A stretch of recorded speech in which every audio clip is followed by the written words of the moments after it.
Hi friends, வணக்கம் and welcome back to my channel.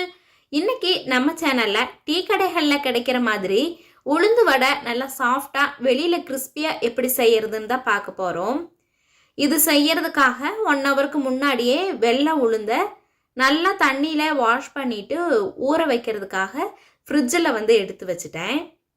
ஃப்ரிட்ஜில் ஊற வச்சு நம்ம அரைச்சோம்னா உளுந்து வடை நல்லா சாஃப்டாக இருக்கும். மாவுமே ரொம்ப தண்ணி மாதிரி ஆகாது. ஸ்டிஃபாக மாவு நிற்கிறதுக்காக தான் ஃப்ரிட்ஜுக்குள்ளே வைக்கிறோம். 1 ஹவருக்கு அப்புறமா எடுத்துகிட்டு நான் இப்போ காமிச்ச மாதிரியே கன்சிஸ்டன்சியில் நல்லா மாவை நைஸாக அடிச்சு எடுத்துக்கலாம்.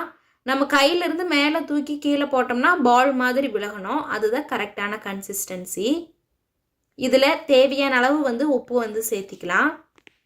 கட் பண்ணி வச்சுருக்கிற சின்ன வெங்காயம், பச்சை மிளகாய், கொஞ்சமாக குருமிளகு சேர்த்திக்கலாம். இதில் குருமிளகு சேர்த்தனோம்னா தான் டேஸ்ட் நல்லாயிருக்கும். கடைகளில் கிடைக்கிற மாதிரியே இருக்கும். இதுதான் சீக்ரெட் இன்க்ரீடியன்ட். சோடா உப்பு கொஞ்சமாக சேர்த்திக்கலாம்.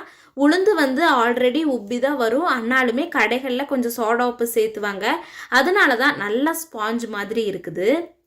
அதையும் சேர்த்திட்டு நல்லா மிக்ஸ் பண்ணிக்கலாம்.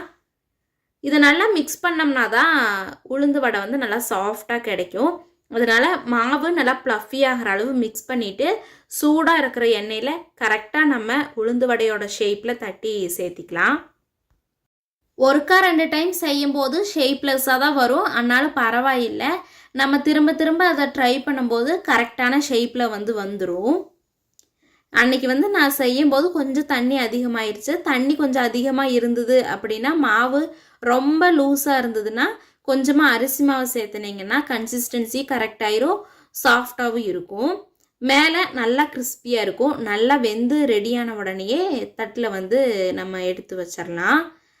சூப்பர் கிறிஸ்பியாக உள்ள நல்லா சாஃப்டான கடைகளில் கிடைக்கிற மாதிரியே நம்மளோட உளுந்து வடை ரெடி ஆயிடுச்சு. மறக்காமல் ட்ரை பண்ணி பார்த்துட்டு எப்படி இருந்ததுங்கிறத கமெண்ட் பண்ணுங்கள். வீடியோ பிடிச்சிருந்ததுன்னு நினச்சிங்கன்னா லைக் அண்ட் சப்ஸ்கிரைப் பண்ணிக்கோங்க. தேங்க்ஸ் ஃபார் வாட்சிங். Bye bye.